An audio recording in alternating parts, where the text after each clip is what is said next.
Chapter 10, Number 62. A 1.3 kilogram block is tied to a string that is wrapped around the rim of a pulley of radius 7.2 centimeters. Assuming the pulley is a uniform disk with a mass of 0.31 kilograms, find the speed of the block after it has fallen to a height of 0.5 meters. Since no non-conservative forces act, I think we're going to do this just as an energy problem. And I'm going to choose my energy to be 0 at the moment we're considering at the end. And so our initial energy equals our final energy. Our initial energy was entirely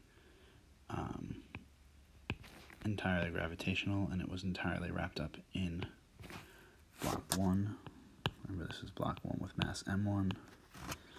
And then once the thing has been falling, there ends up being two kinds of energy. There is no more potential energy, but there's kinetic energy, and it lives in two different things. It lives in the motion of the pulley, 1/2 I omega square, and it lives in the motion of the falling mass, 1/2 m1 v squared. And then our next and important condition here is that the string has the same velocity as the mass, and that this point on the wheel has to have the same velocity as the string. In other words, they have to be moving at the same speed at the moment the string leaves the pulley. If it was moving slower than the string would stretch and snap. And if it was moving faster than the string would bunch up, and neither of those things happen. So that allows us to connect, additionally, which we've seen a lot, that V equals R omega. So we can start cleaning up the energy bit a little by saying we have 1/2, and then what we have here is the pulley is a uniform disk. So I is going to be 1/2 the mass of the pulley times the radius of the pulley squared.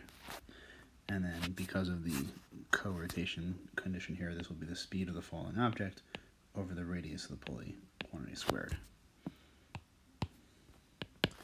And coming along for the ride, we have 1/2 the mass of the falling object times v squared.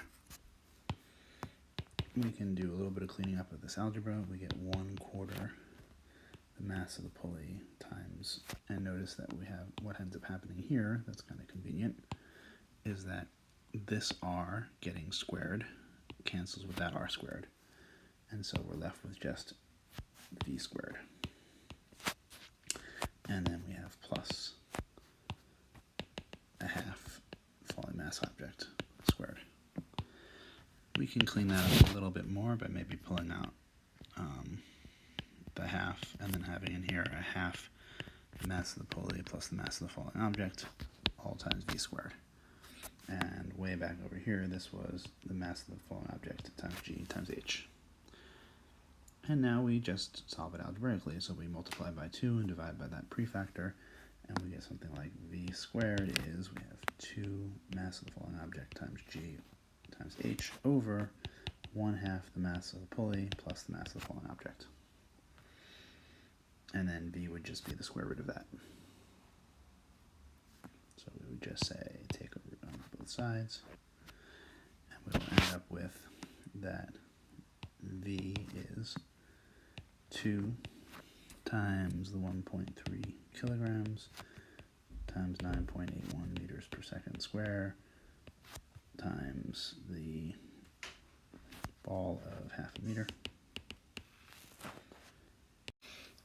all over 1/2 the mass of the pulley, which is 0.31 kilogram, plus the 1.3 kilograms of the hanging mass, square rooted. And we end up with 2.9606 meters per second. And we see that we have 2 sig figs, so this is really 3.0 meters per second.